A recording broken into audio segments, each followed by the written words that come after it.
There will be time for you to read the instructions and questions, and you will have a chance to check your work. All the recordings will be played once only. The test is in 4 sections. At the end of the test, you'll be given 10 minutes to transfer your answers to an answer sheet. Now turn to Section 1. Section 1. You will hear a conversation between a customer and a shop assistant. First, you have some time to look at questions 1 to 5.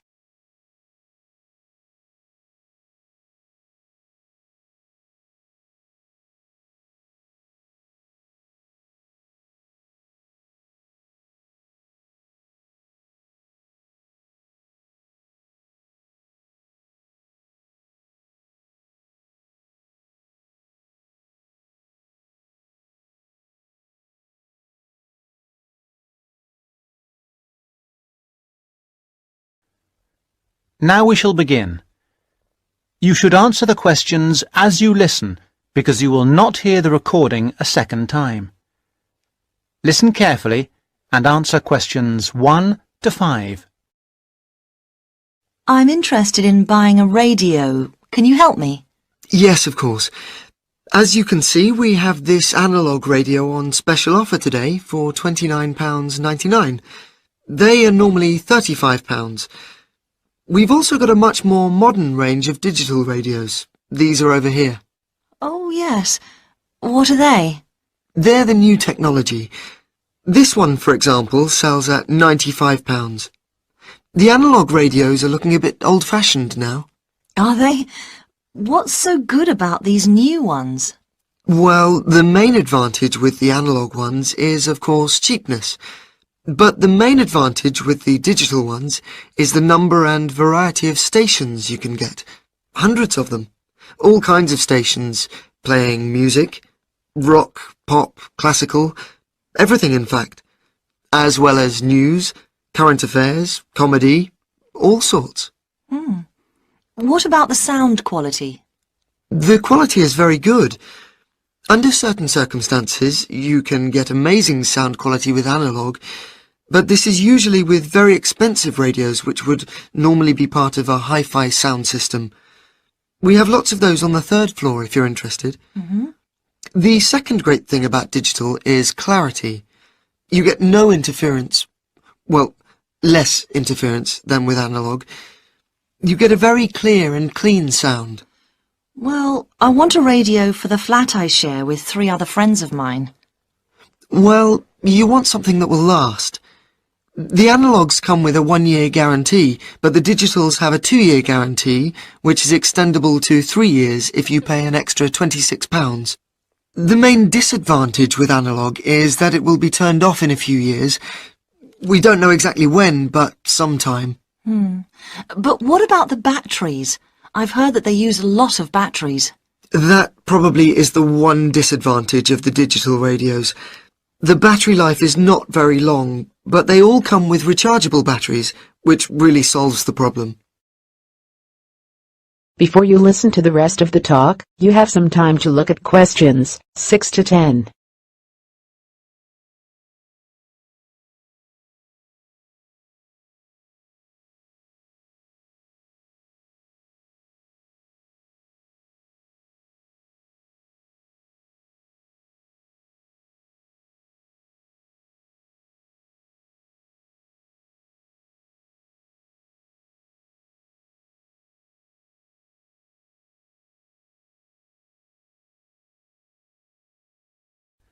Now listen and answer questions 6 to 10. So, how would you like to pay? Cash. I wondered if you had a Robson's store card? Do you know, I think I do. Here we are. Oh my goodness, I haven't seen one of those for a long time. Those are the old value cards. Now you can get a super value card, which is even better value. Really? I don't know what to do. Well, I can change you onto a super value card if you want. With the super value card, you get double the standard number of points, and your free credit period is longer. With your old card, you get 1 month's free credit, but you can get 3 months free credit with the new card. The interest rate is a bit higher at 22.5% rather than 18.5%, but if you're careful, you don't have to pay interest at all. Well, I'm not sure about that. It seems better in some ways. Can I continue to use my old card? You certainly can, until they withdraw them, which I'm sure they will before too long. But with the SuperValue card, there are special card-holder-only days, 2 per month, compared with 1 per month with the old card. I see. My old card gave me free delivery too. That's right, free delivery within 20 miles. The SuperValue card gives you free delivery up to 50 miles. Well, that sounds good. I think the old card was free too. With the SuperValue, there is an initial fee of just £12, and then it's very good value. I think I'll pay cash. Very good, madam. That is the end of section 1. You now have half a minute to check your answers.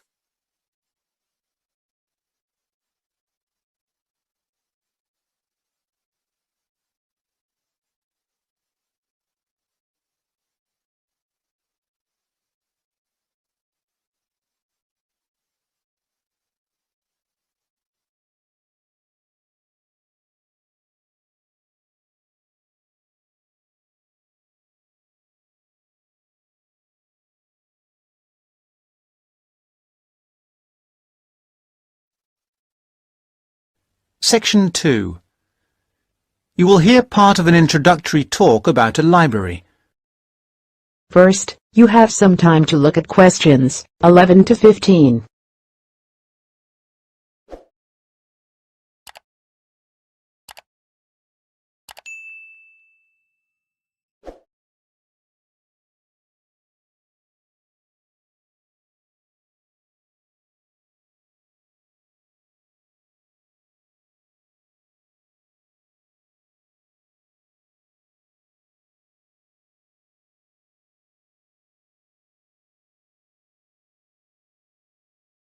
Listen and answer questions 11 to 15. Good morning. My name is Mandy, and I am going to tell you a little about the John R. Jones Memorial Library here at Blackwater College. We regard the library as a gateway to the resources that you, as students at the college, may need. The majority of you are full-time students. You may find you spend a lot of time here. Even those of you who are part-time students will no doubt require the services too. I hope that by the end of this short talk you will know the services the library has to offer, including the website, and how to get any further help you may need. Oh, sorry, I forgot there may be a few distance learners on the tour today. I'll explain about the online facilities and borrowing by post scheme a little later on. This is the main site of the library, but we also have the Rivergate building and the Fieldhouse Library. The Rivergate building houses the geography resources, that is the book collection and the journal collection, as well as the map collection. The hours and days of opening of the Rivergate collection are the same as this building, except that it is closed on Christmas Day and New Year's Day.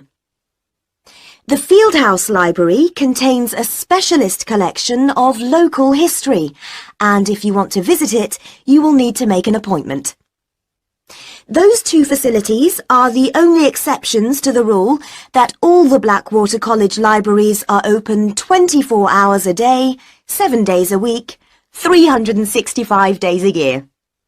However, to gain access to the facilities, you must have your ID card. No ID card, no entry. We have heard all the stories and excuses, and we don't accept any of them. Just remember your ID card. Before you listen to the rest of the talk, you have some time to look at questions 16 to 20.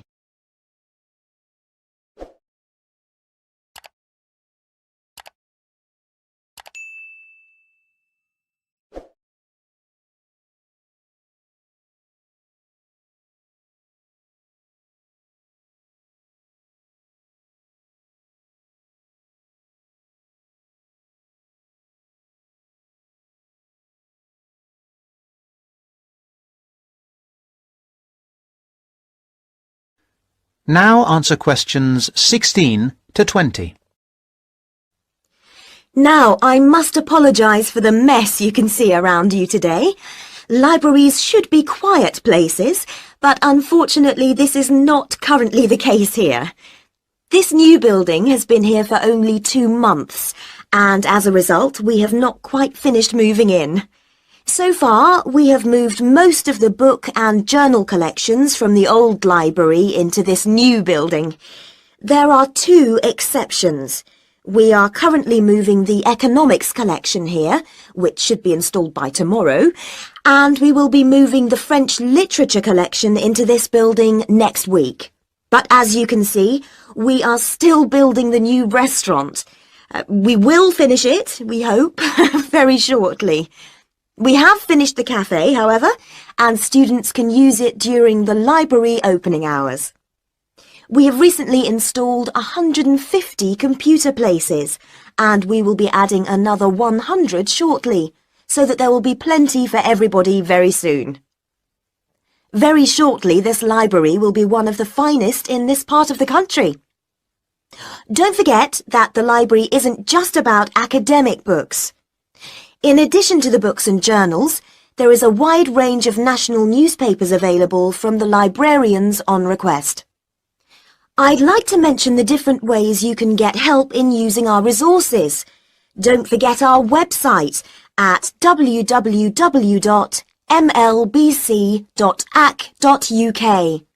There are the full catalogues, and journal access is available if you have your password and ID number. Now, any questions? That is the end of section 2. You now have half a minute to check your answers.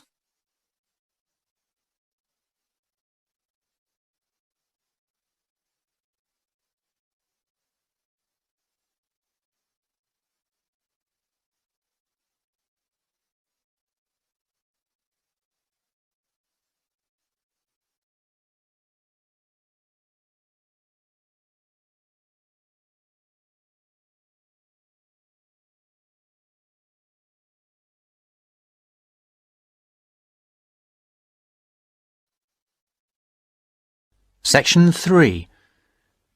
You will hear some students talking about an assignment. First, you have some time to look at questions 21 to 25.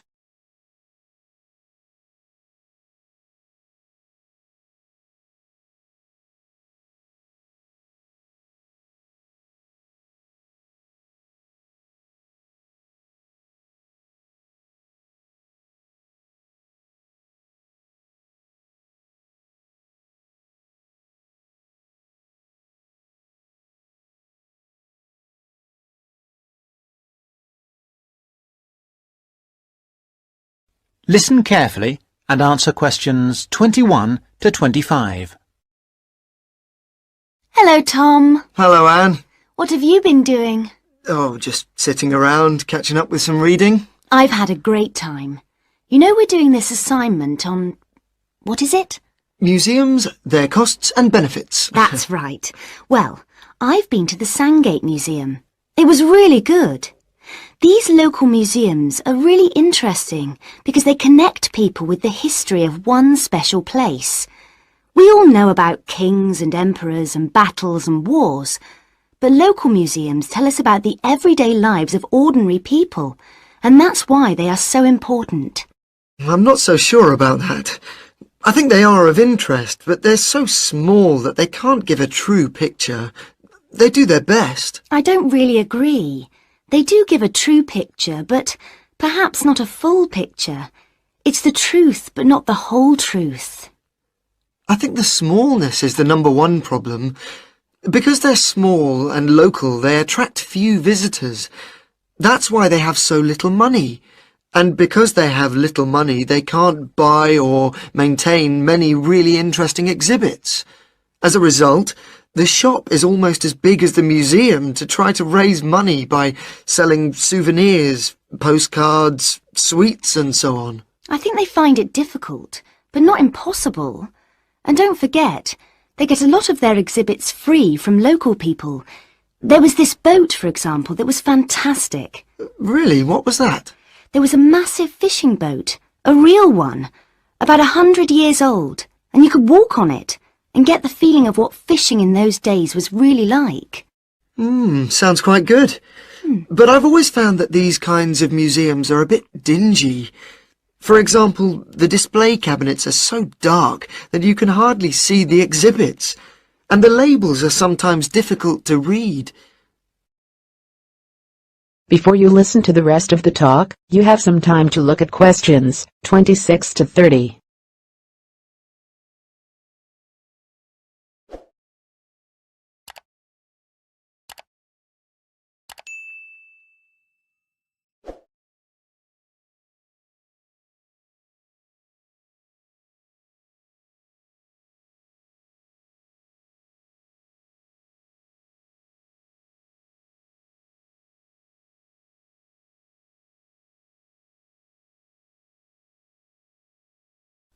Now answer questions 26 to 30.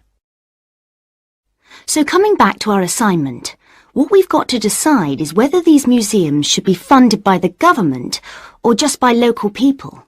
I think it depends entirely on what kind of museum it is. How do you mean?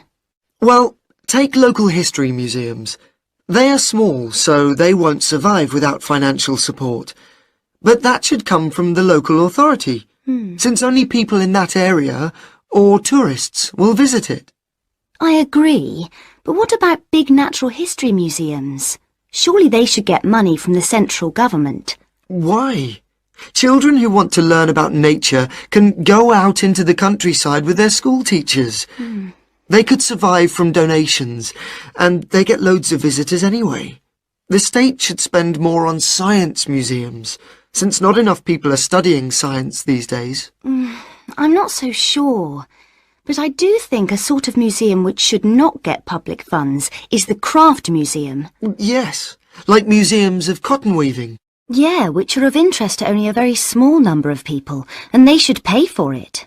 I agree, but a working farm is a different thing again. That's something from the past of all of us, and so it's important to the local community. Kids can learn a lot too. That's the sort of thing that the local government should be spending its money on. Yes, I agree. Well, I think we've got plenty of ideas for our assignment. That is the end of section 3. You now have half a minute to check your answers.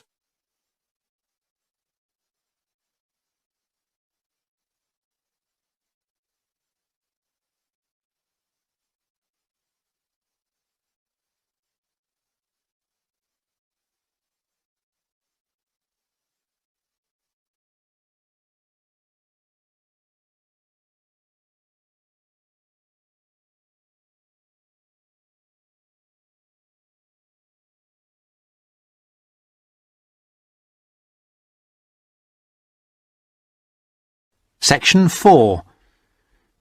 You will hear part of a lecture about product life cycles. First, you have some time to look at questions 31 to 40.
Listen carefully and answer questions 31 to 40.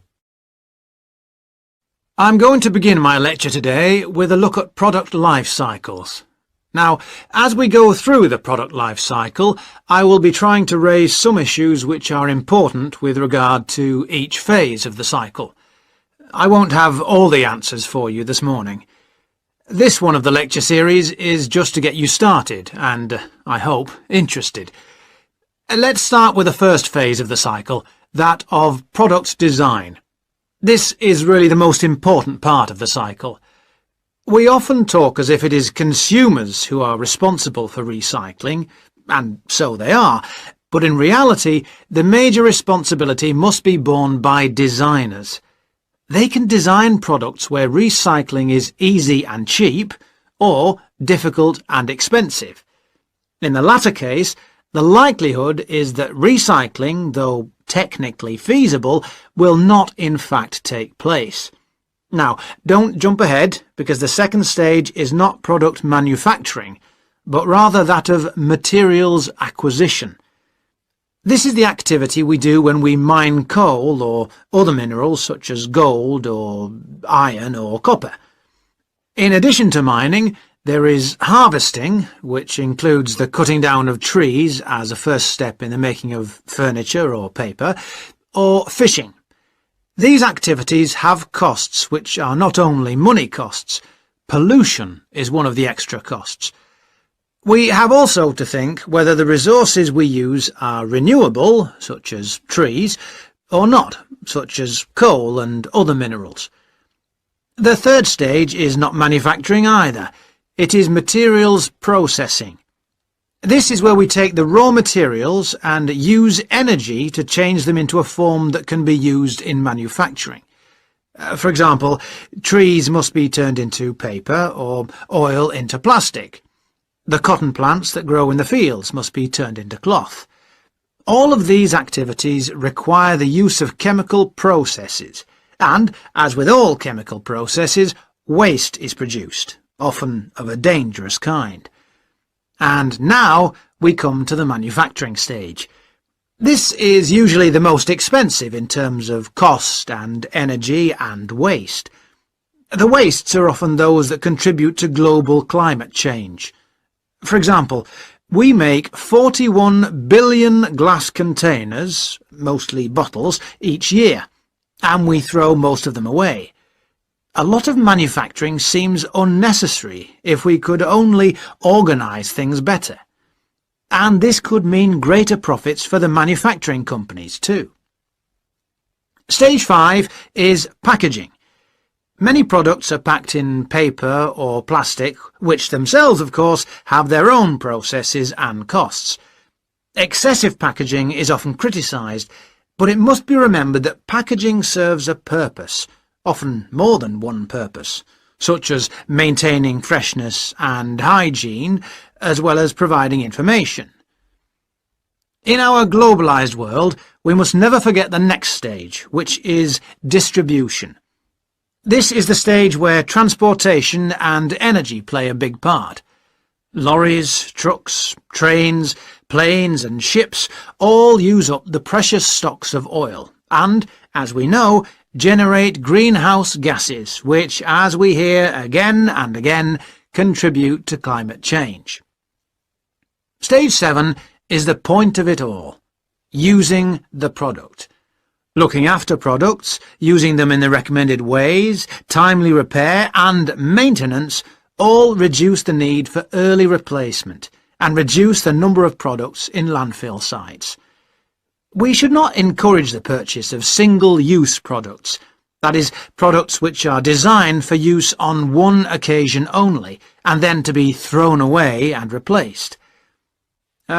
I'm going to skip a stage for a moment and move straight on to the final stage, which is disposal, putting the product in the bin. This is the end of the life of the product, and we lose it completely. It may have only a little value, but it does have a value even at this stage of its life, even in fact when it's actually in the landfill site. Now, I missed out one stage. This is a cycle within a cycle. That is, within the life cycle of the product, there can be a closed-loop cycle which can extract more value from the product. This is the reuse and recycle loop. It is a closed loop because, in theory, it can continue forever, though in practice, of course, this is not possible. Recycling products mean that they can be used to make more of the same product. CDs, bottles, books, or that they can be used to make different ones. For example, 1 pound of recycled paper can make 6 cereal boxes. And if we recycled all our newspapers, we could save 40,000 trees a day. Now, with this approach to the life cycle of a product in mind, we can go on to consider life cycle analysis. That is the end of section 4. You now have half a minute to check your answers.